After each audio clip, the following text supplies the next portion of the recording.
What's up, Facebook land? How are you? It's your girl, Nikki Smith, Knowledge by Nikki with 1K. And I am a little bothered. Let me tell you why I'm bothered. I am bothered because I have been coaching now for years, probably total, maybe about 5 years, formally coaching. I've been informally coaching forever. I have 4 coaching groups, and I'm gonna take y'all to church today, so y'all be with me. Give me some time today. Out of my 4 coaching groups, I have Stretch, Aspire, Build, and now I just started a new coaching group called Beauty in a Box for people who are in suites. Let me tell you, the first thing I ask people when they interview, because you have to interview to sign up for coaching. I just don't let everybody in.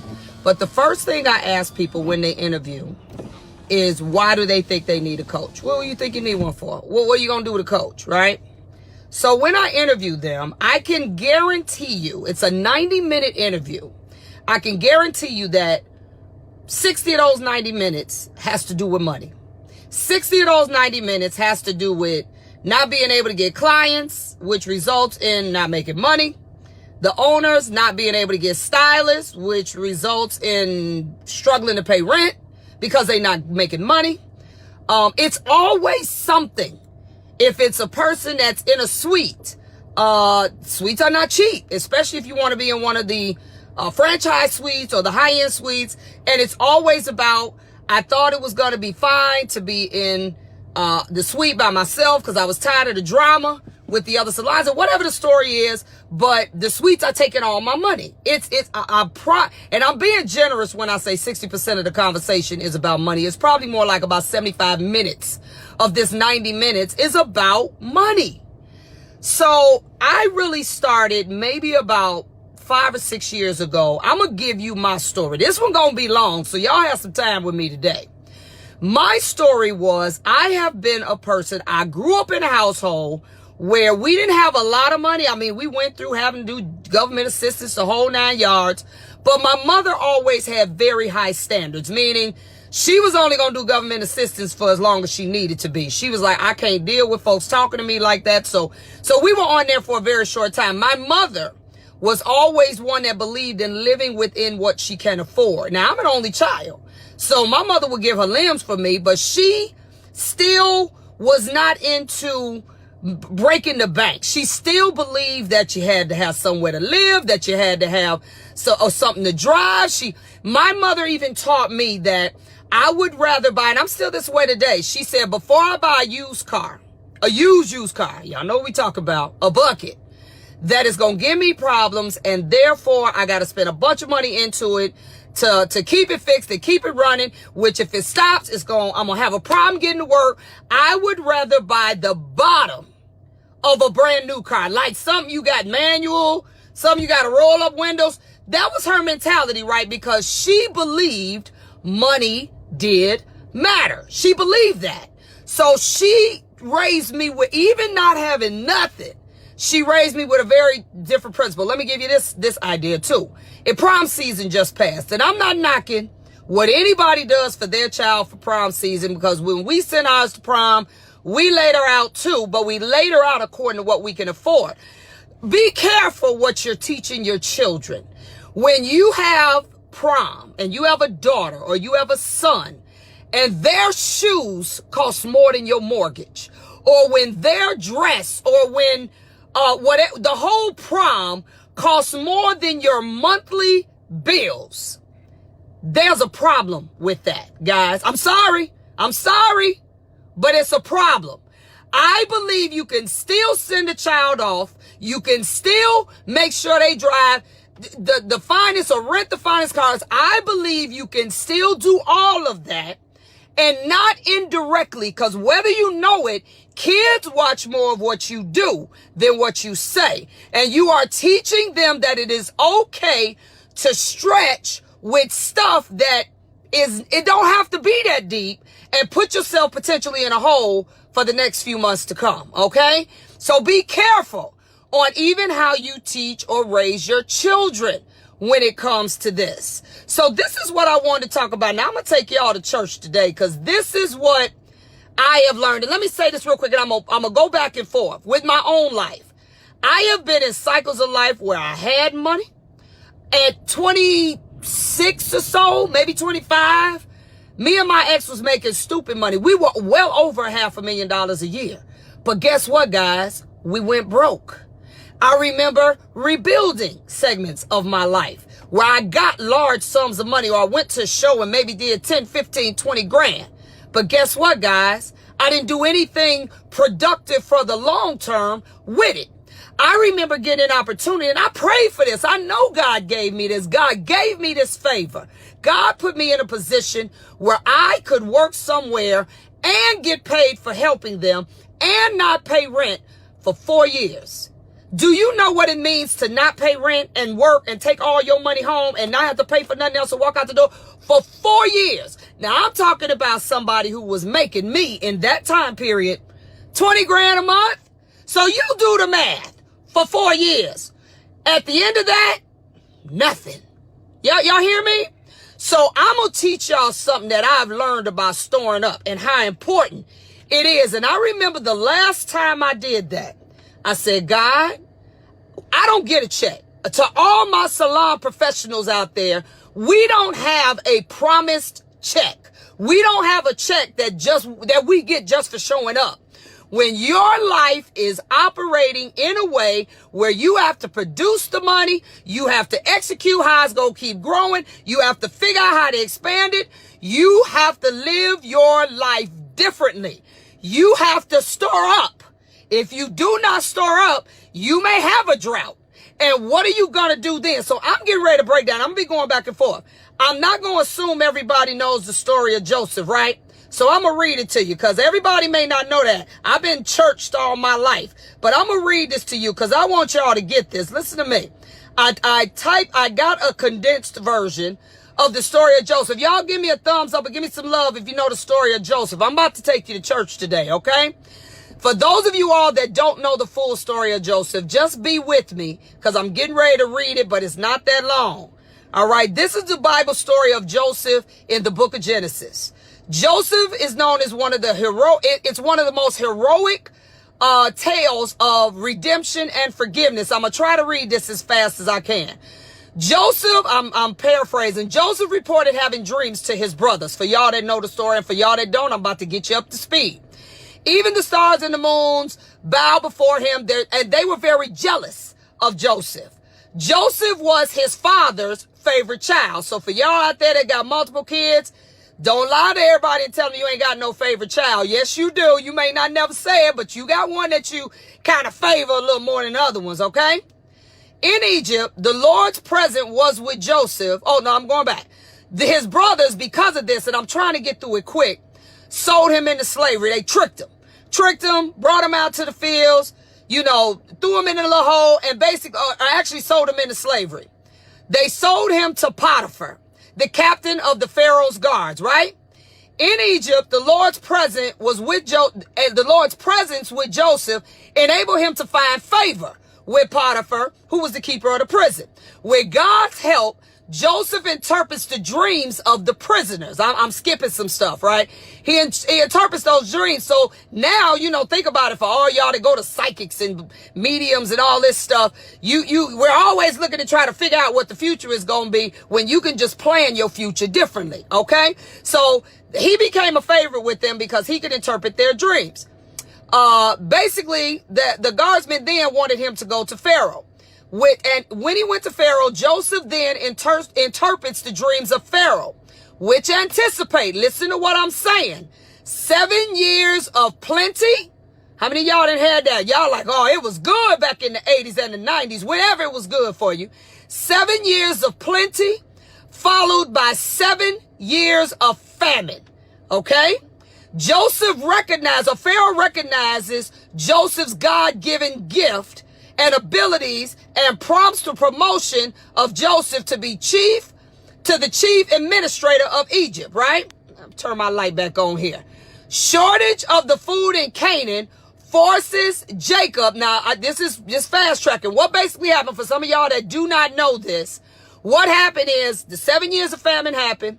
But the administrator that was over Egypt He was commanded, and he commanded everybody that grew whatever, that any crops, anything you got, we're going to overproduce. So whatever you got to do, make the land more fertile. I don't care what you got to do. And you all can read this whole story for those that don't know it. He commanded them to store up. Don't squander what you have. Don't eat it all up. Don't spend it all on shoes. Don't spend it all on kicking it. You need to store up because the famine is coming, and we ain't got nobody interpreting our dreams. So I'm telling you, you need to store up. So let me see if I can get some light on here. Okay, it's dark. Y'all looking dark to me. All right. So you need to store up. So that's what happened. So when they stored up, they stacked up food, everything that needed to be stacked up. This is what they did. Okay. So this is what now happens. The shortage came now.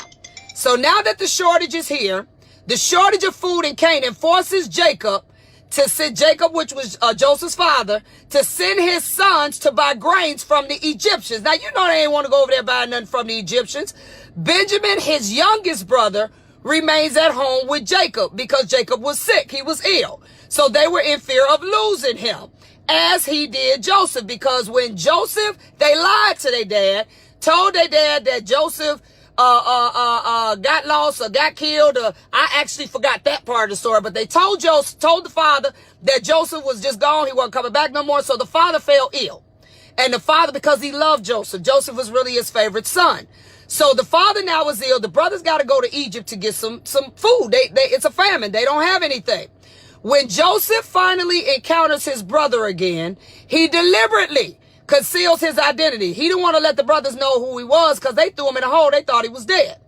He accuses them of being spies and tells them to return to Benjamin or he will not sell them any grain. The ongoing famine forces Jacob to reluctantly send them jokers back, meaning it's bad. And some of us been in them situations where even when you got pride issues and you don't want to ask for help and you don't want to get people who will help you, sometimes you got to go back to them, ask them again, or sometimes you got to ask them. You may have to be real nice about it, but famine happens for real, guys. So he sent the brothers back to go to basically beg to be able to get some food because they're starving. And I'm trying to paraphrase. Joseph tests the character of his brothers by placing a silver cup, the sack of Benjamin, and falsely accusing him of theft.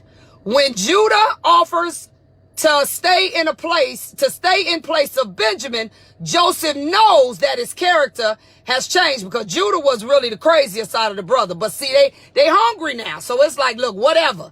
I'll stay here instead of him. I'll be the one you accuse instead of him. Joseph knows that his character has changed. And then he decides to reveal that he is their brother that they thought they killed, left him in a hole. Joseph explains that they need not feel guilty for betraying him as it was God's plan for him to be in Egypt to preserve them. He told them to bring their father and the entire household to Egypt to live in the province of Goshen. Because there were 5 more years of famine left, he wanted to protect them, to save them. Joseph supplied Egyptian transport wagons, new garments, silver, 20 additional donkeys, carrying provisions for the journey. Jacob was joyously reunited with his son Joseph, and the story is happily ever after. Okay? Let me talk to you all about something. I love that story. I saw one of you all on here say you love that story. That is literally one of my favorite stories or parables in the Bible.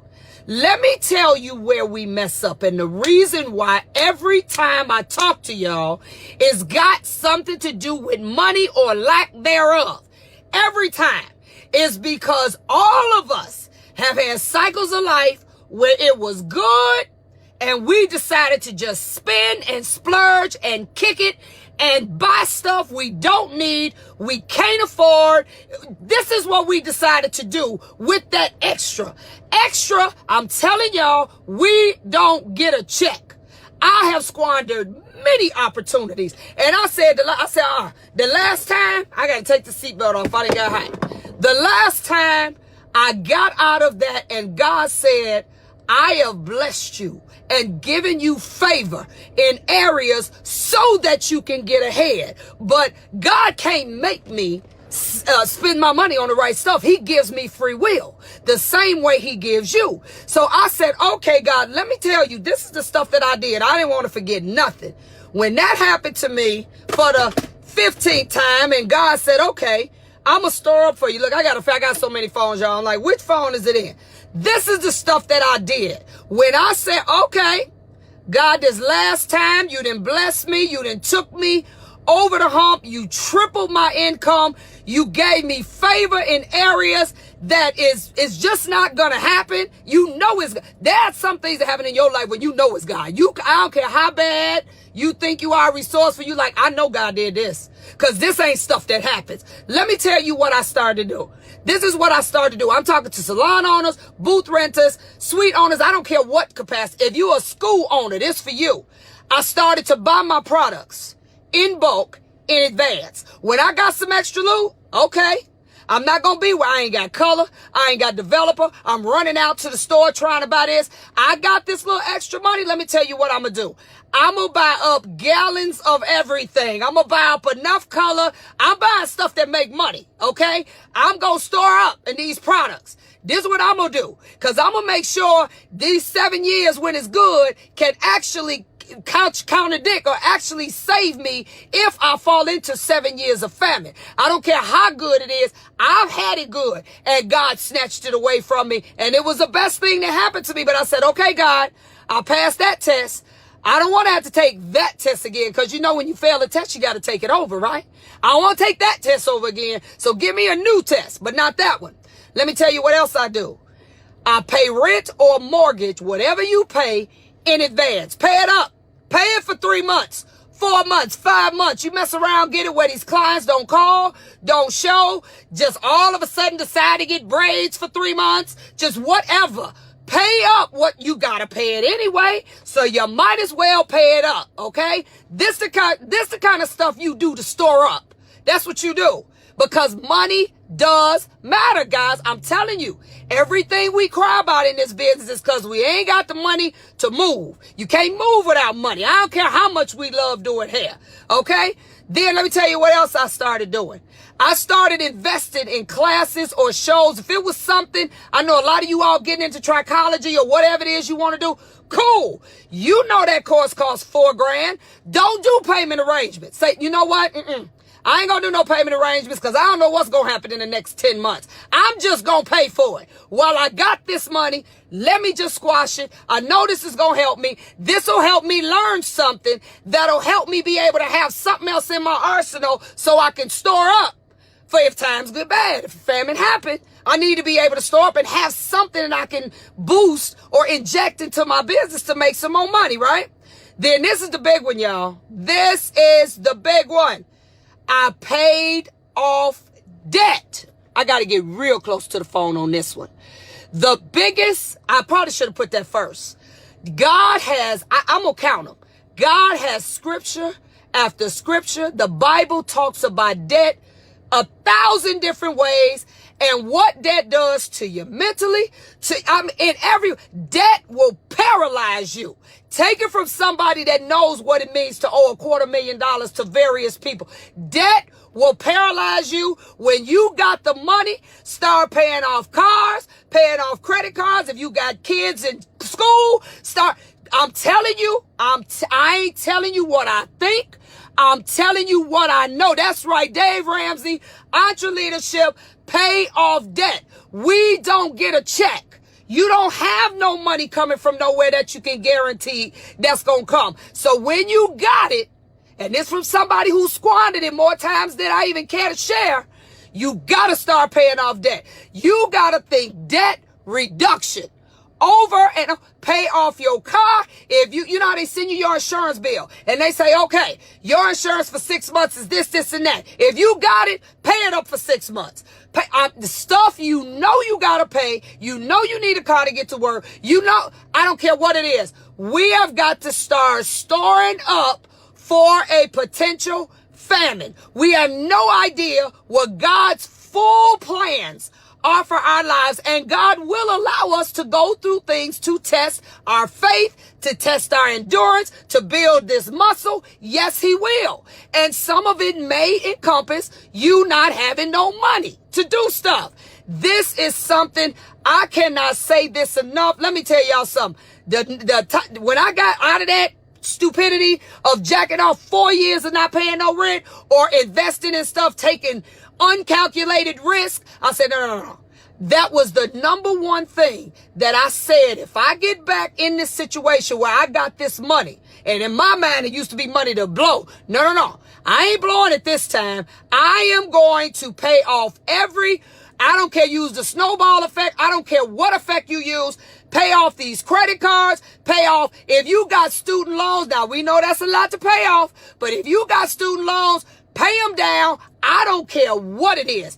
Pay off everything that you can while you are in 7 years of just bliss. Pay it down, okay? This is what I started to do. This is also what I started to do.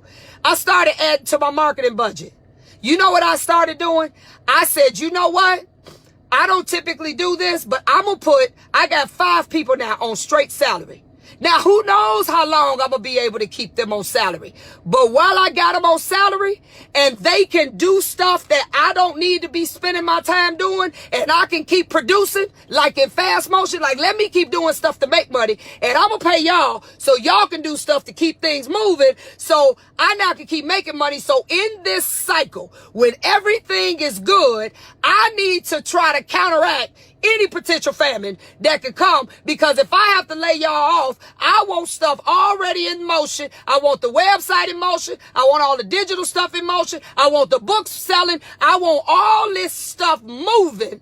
So if I have a famine, I have stored up for this time. You got to store up, guys. I'm telling you. There's something else that I did. I upped the savings. You know, you hear many financial planners, many people talk about upping their savings, making sure that, you know, you got, 6 months of bills that you can pay if something happens. Y'all think about that. How many of y'all done had surgery? Anybody had surgery? See, I know what that means. I've had 9 surgeries in my lifetime, all being all the way from 3 weeks to 10 weeks. What do you do when you ain't stored up nothing, not a dime? You ain't got nothing but a bunch of depreciable stuff, clothes, shoes, purses, all this other stuff. And don't get me wrong, I ain't got no problem with none of that. I still like nice stuff, but I spend it and I plan on how I'm going to spend to acquire that stuff. All this spontaneous spending, I'm telling you, it'll take away from that harvest that you need to store up. So if you want to go shopping, fine, go shopping. Get you an account that's a shopping account. Start saving money in it that ain't taken from nothing. When you get to whatever number you trying to get to the shop, I know I don't like cheap stuff. So I know for me, the magic number will probably be about $5,000. Guess what? I'm going to save that money, stack that $5,000 away. When that $5,000 get here, now I'm going to just go blow it. But I've still stored up all the other money to do other things I need to do. I ain't say don't live. I ain't say don't never do no vacations. That's not what I'm saying.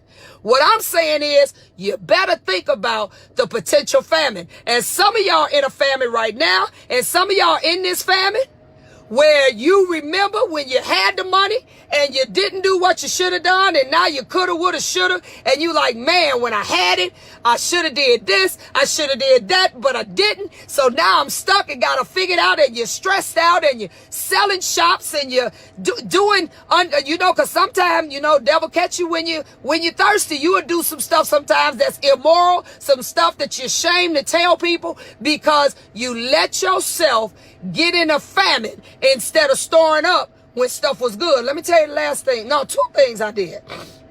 Last thing I did. I started different savings or investment accounts. That's what I did. I started different investment accounts.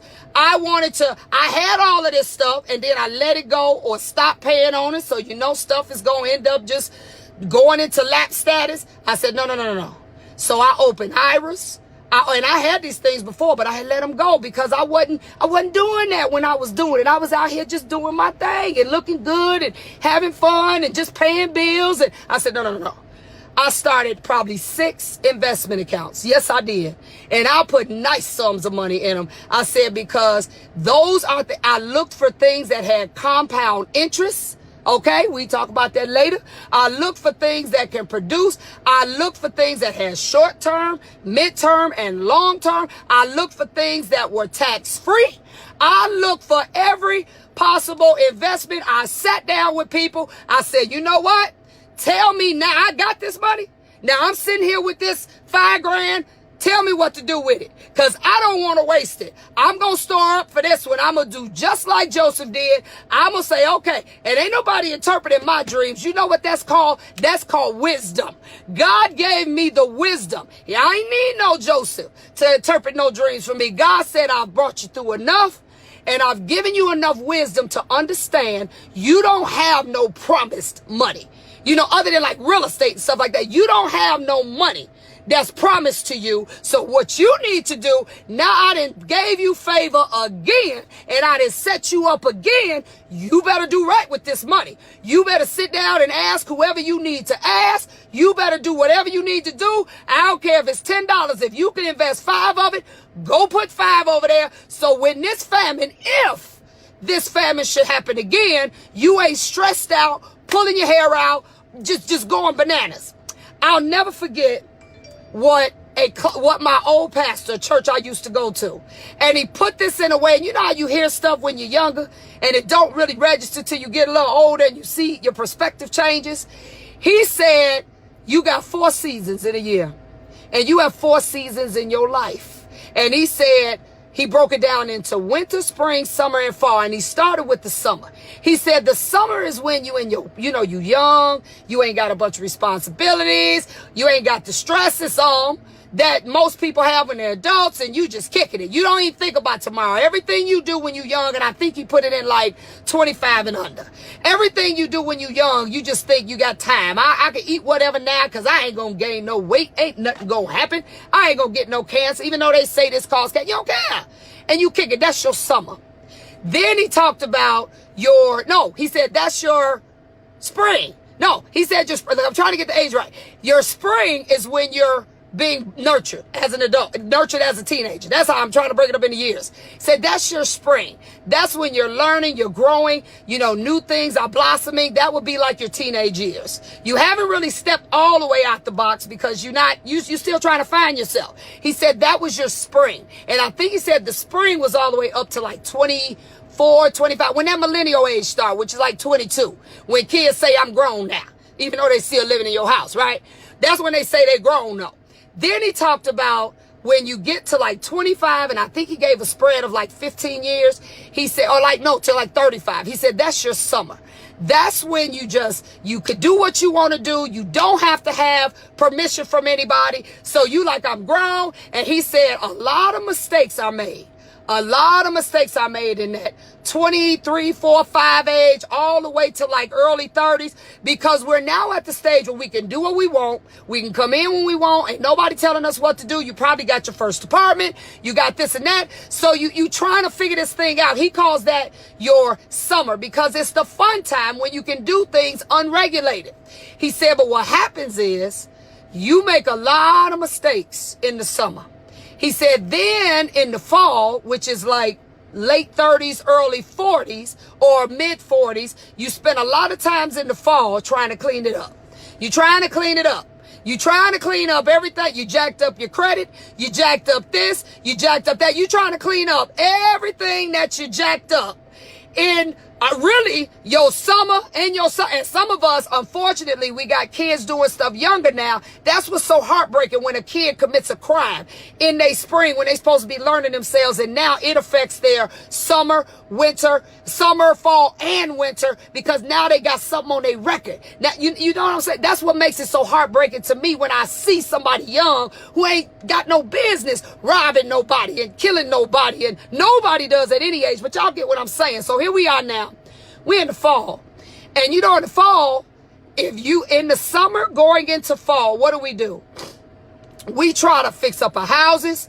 We try to get, cause see, we done messed up some stuff. The house falling apart, the gutters hanging, and you know when winter comes, now I'm in Chicago, we got real winter.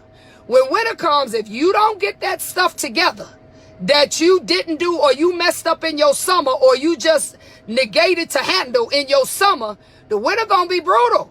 Your house gonna be flooding, stuff gonna be falling off, you gonna get drafts, you gonna have some problems, okay? And then he talked about your winter. Your winter is where you should be able to hibernate if you choose to. You should be able to say, I'm gonna go to Florida. I'm in Chicago now. I'm gonna go to Florida for the winter because I've stored up. I've stored up in my summer. If I didn't store up in my summer, I saw Aisha, she mentioned Dave Ramsey. Dave Ramsey uses this analogy of a gazelle, which is the only animal that can outmaneuver, not outrun, but he can outmaneuver a cheetah. A cheetah is the fastest running animal. It can't nothing outrun him, but a gazelle can outrun him. He said when you become gazelle focused, and that's what happened to me. In that fall, because I had jacked up a lot in my summer, I became gazelle focused in my fall. Like, oh no, I'm not going into another winter with this stuff not done. I'm not doing it no more. So I had a 2-year stint where all I saw was storing up. I ain't do 7. In 2 years, I'm going to store up everything I can. So if a famine happen again, it won't matter because I'll be in a position in my winter. I'll be 50 years old in 4 months. I will be in a position in my winter where I will be able to go sit down somewhere and not worry and not be depressed. And if I want to go somewhere where it's warm and kick it, that's what I will be able to do because I'm going to store up right now. Okay, and I'm coming out of that phase. I'm going to store up. Because I understand what it means. And my pastor used to say, this my old pastor church I used to go to. He used to say, be careful what you do in your spring and in your summer. Because don't you deceive yourself and think it can't affect your fall and winter. Yes, it can. It can make the fall and winter so hard. And I remember I used to work 17, 18 hours a day. And I'm not exaggerating. And I remember working those hours, just working. There is no way. That was in my summer. I worked 17, anywhere from 15 to 18 hours a day, 5 to 6 days a week. There is no way in your fall that you could work that way. There is no way I could do that now. I'm too old for that.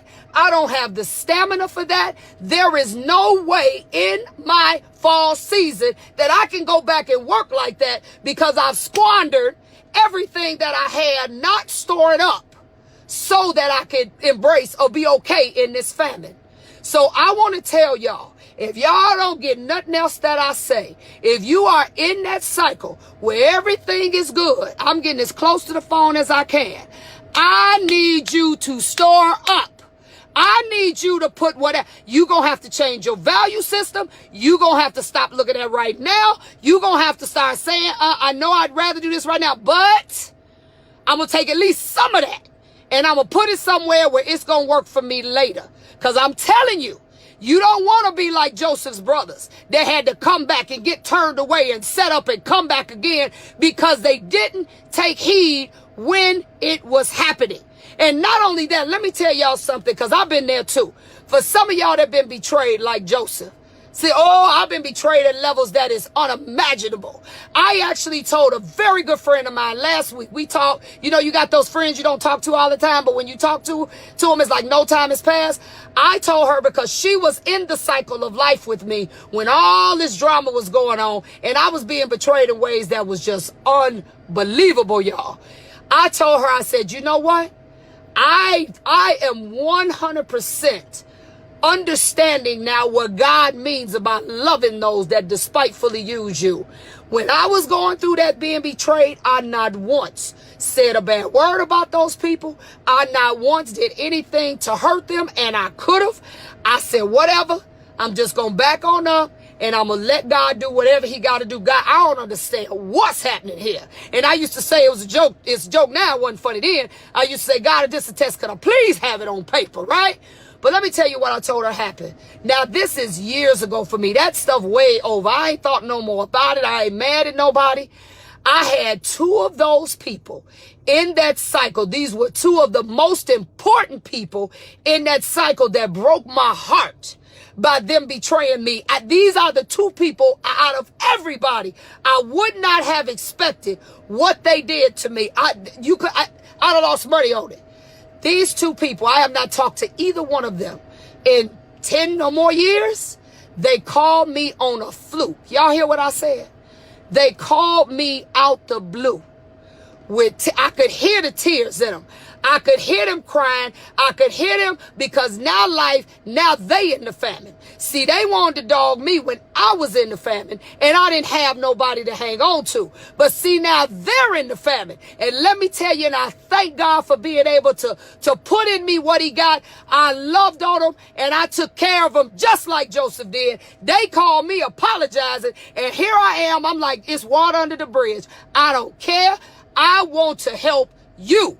I did exactly what Joseph did. And I said, because don't none of that matter. Because I understand the laws of sowing and reaping and stuff that you do. Hey, I don't care if it's me, you gon' pay for that.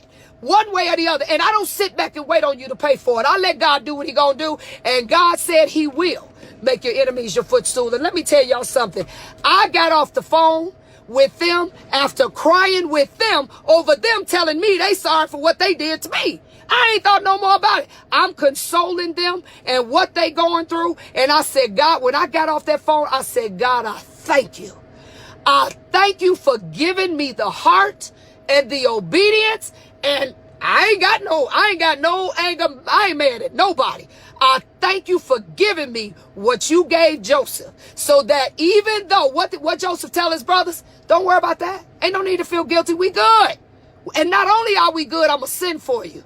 And I'm going to take care of you. And I'm going to do whatever is in my power to help you get this monkey off of your back. Because I remember being in that famine. I ain't in the famine no more. Praise God. But I said, God, I'm going to store up though. I'm not going to squander this one. Because I'm too old. I can't go back to working 17 hours. I'm not going back to hustle to get back out of another famine. I'm not doing it. And I need y'all to stop doing it. If you didn't get nothing else from this, just get the fact that when times are good, I need you to store up.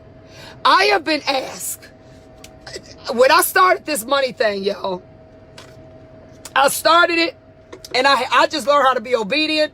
I'm a person that loves to share knowledge. Most of you all know that. God said, I want you to share this. I want you to share how you got yourself out of this thing quickly, mind you. I said, okay, so I do that. God gave me the platform. I said, okay, I'm going to talk to you about it. So this is what I did. Let me tell y'all what happened. I was obedient to God and I was doing that knowing your numbers thing. God said, okay, I'm going to increase that. I've gotten 5 invitations out of the country and in this country to be a keynote speaker to people, stylists, landscapers, real estate people, to be able to tell them about what it means when you don't have a check to be able to pull yourself out of a hole, get yourself back on track, learn how to store up, save money. I have been asked to do, that's this year, guys. What is next year? What is in March? They moved it. I have been asked to do that. This thing has taken on a life of its own. I had no idea that this money thing, because I know what it means to be broke and scraping change out your couch, out your chair. I know what it means to have no car before Uber and Lyft was there. I know what it means. And I tell, ain't nobody jacked off no money more than me. Nobody. I spent energy trying to still do stuff I couldn't afford, trying to still look the part. Now, later for that. I'm going to bring it down so that we can get this thing together for real. So what I decided to do, guys, I said, okay, this thing is real. It's taking on a life of its own. I said, I'm going to do a conference, guys. My favorite place in the world is San Juan, Puerto Rico. I've been there 7 times. I got remarried in San Juan on the top of the Sheraton. So I am doing, it's called a money Does Matter Conference. It is in San Juan, Puerto Rico at the brand new, y'all, Hyatt. I think it's a Hyatt Place. It is absolutely beautiful. Right in the middle of Condado. Any of y'all been to San Juan, Puerto Rico? It is on my website as we speak. Go to knowledgebynikki.com. I got payment arrangements. Now it's a cutoff. This ain't gonna, this is not gonna be no 1,000 people. I ain't even looking for that. It is next April 27th and 8th or something like that. Go on knowledgebynikki.com. You'll see it. I said, you know what? I'm going to be honest. I didn't know y'all wanted to know this much about money. See, I would teach you all that. I would teach you how to read a profit and loss statement, how to do cash flow analysis, how to do break-even analysis. There's something called a burn rate. I would teach you how to know about how much products your clients is sucking up. You wondering why your statement from Square or PayPal, your 1099K says you made $350,000, but you ain't seen it. You like, where is my money? And I've done these seminars. People like, I don't know where I made that money. Where is it at? Because I ain't seen it. I'm going to teach you about profit, about gross profit, net profit. I got my guy Ivory. I saw him on there earlier. Ivory go get y'all out of tax debt. Ivory got me out of a whole bunch of tax debt, y'all. I owe Sam some nice money.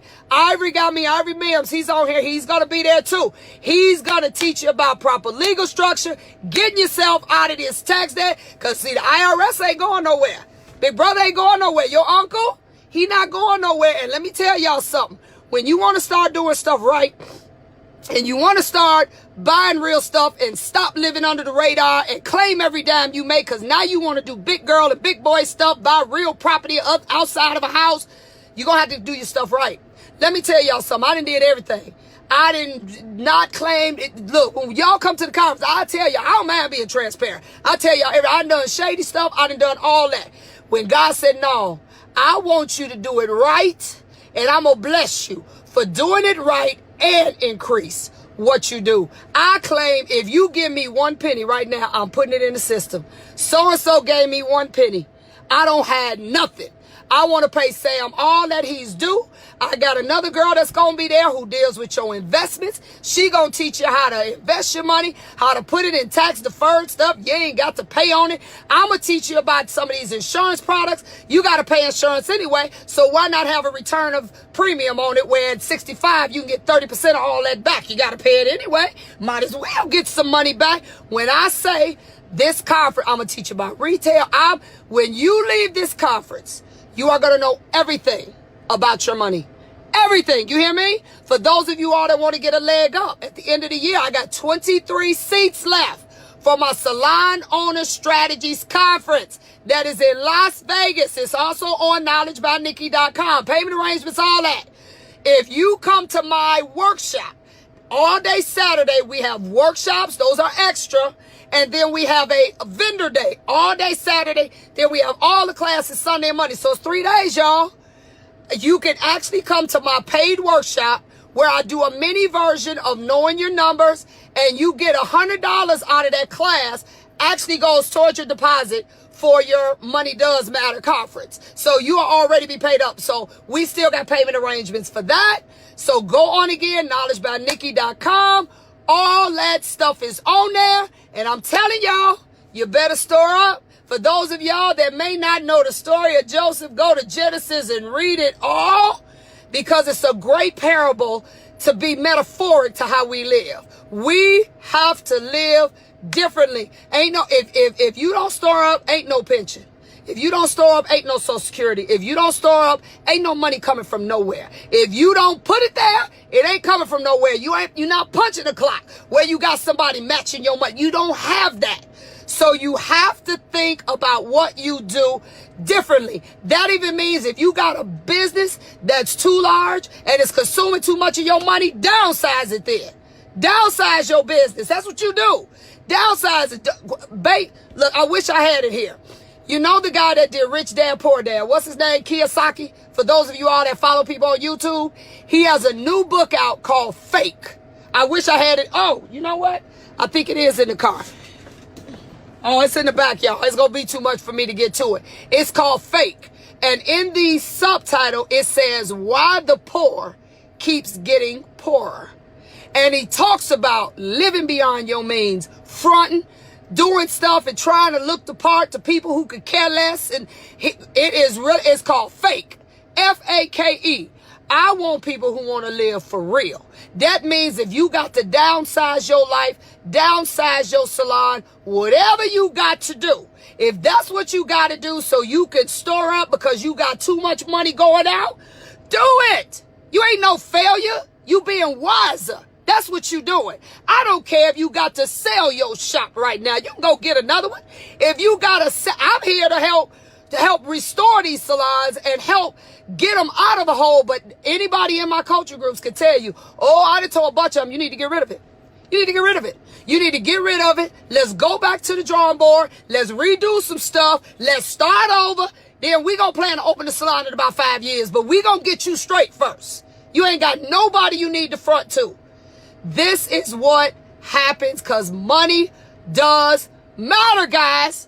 So y'all hit me up. Hit me up. Oh, go online if you want to ask me some questions. I got a 1-800 number, 1-800-580-8074. That's my text line if y'all got some questions. Everything. I had my girl at my house for 3 days. The girl that does my website, I'm like, I'm going to fly you here because we going to get this stuff straight. So she got pretty much, I think, everything online for you all to be able to do payment arrangements, everything. But if you have questions, just hit me up, 1-800-580-8074. And just remember, money does matter. All right? Deuces. I'll see y'all later.